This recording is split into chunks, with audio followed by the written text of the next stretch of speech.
For centuries, the Sahara Desert has been understood as an empty expanse.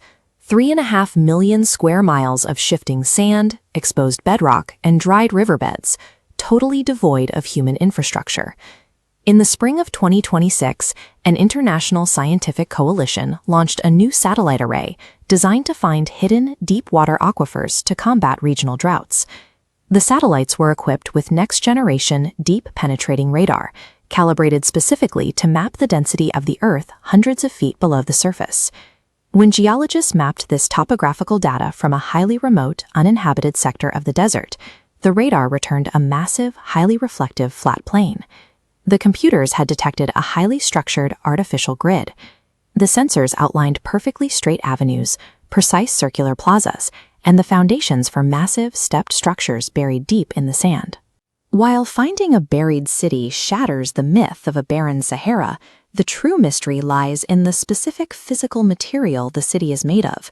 The radar sensors recorded the specific frequency of silicon dioxide, indicating a site made entirely of superheated and rapidly cooled material. The data indicates this entire subterranean metropolis is an unbroken, continuous sheet of fused solid glass. Within days of this data appearing in an open-source geological database, independent researchers attempting to fly commercial drones over the coordinates began experiencing violent signal jamming from military-grade equipment. Almost immediately, a strictly enforced no-fly zone was established over the sector, and the original coordinates were scrubbed from public servers. Authorities do not spend millions of dollars establishing aggressive airspace lockdowns over a natural rock deposit.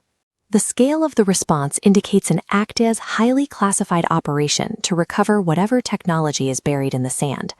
Treating this site as a forensic scene requires looking at the process of vitrification. You cannot create miles of fused glass by simply setting sand on fire. As this breakdown of the atomic structure shows, melting desert sand on a massive scale requires exposing it to an instantaneous flash of heat exceeding 3,000 degrees Fahrenheit. In nature, a massive meteor strike is capable of generating that level of immediate thermal energy. But a kinetic strike from space obliterates everything it touches. It displaces the Earth and leaves a massive, unmistakable crater, completely destroying any pre-existing architecture. Because the perfectly straight avenues and geometric plazas remain physically intact, the event that melted them had to be a localized, unimaginable burst of pure thermal energy, without a kinetic impact. There is only one event in modern human history that has recreated this specific scale of localized vitrification: the 1945 atomic bomb tests in the New Mexico desert. The immense heat from those detonations melted the surrounding desert sand into a highly radioactive greenish-gray glass known as trinitite. By mapping the geological strata resting above the ruins, geologists identified that this glass formed long before the current desert sands even existed, over 12,000 years ago. In the 1920s, archaeologist Howard Carter excavated King Tutankhamun's tomb and discovered an artifact that places this ancient glass directly in the hands of the Egyptians.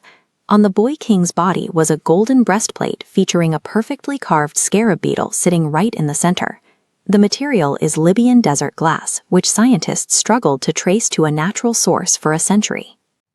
The radar scan identifies a chemical signature in the city ruins that matches the composition of the glass used in the scarab, suggesting the Egyptians may have scavenged artifacts from this specific blasted site. The radar signatures point to a singular conclusion. 12,000 years ago, an organized, highly structured civilization was annihilated by an instantaneous thermal event. A meticulously planned metropolis from that era contradicts the accepted timeline of the Bronze Age and the established limits of ancient engineering. The intense military blackout over the Mauritanian sector is an active effort to suppress physical evidence of human cyclical destruction. The historical record assumes human progress moves in a straight, upward line.